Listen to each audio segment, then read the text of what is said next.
என்னோட பேபிக்கு 8 months complete ஆயிடுச்சுங்க. அவனோட பிரேக்ஃபாஸ்ட்டாக பார்த்தீங்கன்னா, நான் ஸ்ப்ரவுட்டட் ராகி மிக்ஸ் பவுடர் கஞ்சி வச்சு தான் குடுக்க போறேன். எப்படி செய்யுதுன்னு பார்க்கலாம். ராகிய வந்து நல்லா ஒரு 4லேருந்து 5 தடவ க்ளீனா வாஷ் பண்ணிவிட்டு, நைட் ஃபுல்லா ஊற வச்சுட்டு, நெக்ஸ்ட் டே மார்னிங் வந்து இந்த மாதிரி ஒரு காட்டன் கிளாத்ல தண்ணியெல்லாம் ஃபில்டர் பண்ணி இப்படி மூடி வச்சுக்கோங்க ஒரு பாத்திரத்தில. இது வந்து ஒரு 1லேருந்து 2 டேஸ் வரைக்கும் அப்படியே விட்டுறணும். 2 டேஸ் விட்டிங்கன்னா நல்லா முளை கட்டிக்கும். ஸோ இதை அப்படியே ஓப்பன் பண்ணி ஒரு பிளேட்டில் வந்து இந்த ஸ்ப்ரவுட் ஆன அந்த ராகியெல்லாம் கொட்டி அப்படியே வந்து வெயிலில் வந்து ஒரு 5லேருந்து 6 ஹவர்ஸ் காய வைக்கலாம். வெயிலில் காய வைக்க முடியலனா நீங்கள் வந்து ஃபேன் கடியில் கூட காய வச்சுக்கலாம். ஸோ நல்லா இது கம்ப்ளீட்டாக ட்ரை ஆகணும். அதுக்கப்புறம் தான் இதை எடுத்து நம்ம ஒரு 5 to 6 மினிட்ஸ் வந்து லோ ஃப்ளேமில் வச்சு ரோஸ்ட் பண்ண போகிறோம். நல்லா முறுமுறுன்னு ஆகிடும். அதுக்கப்புறம் வந்து நீங்கள் மிக்சியில் வந்து நல்லா பவுடர் பண்ணிக்கணும்.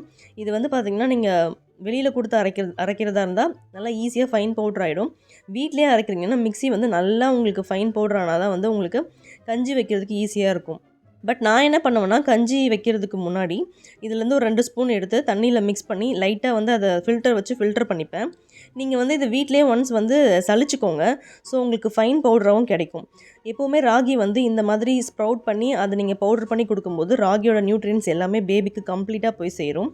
ஸோ நீங்கள் அந்த பால் எடுத்து கொடுக்குறீங்க பார்த்தீங்களா, அதை விட இந்த மெத்தட் ரொம்பவே நல்லாயிருக்கும். ஒரு 2 ஸ்பூன் எடுத்து போட்டு தண்ணியில் நல்லா மிக்ஸ் பண்ணிவிட்டு லோ ஃப்ளேமில் ஒரு 5 to 6 மினிட்ஸ் இந்த மாதிரி வேக வச்சு எடுத்திங்கன்னா ராகி கஞ்சி ரெடி.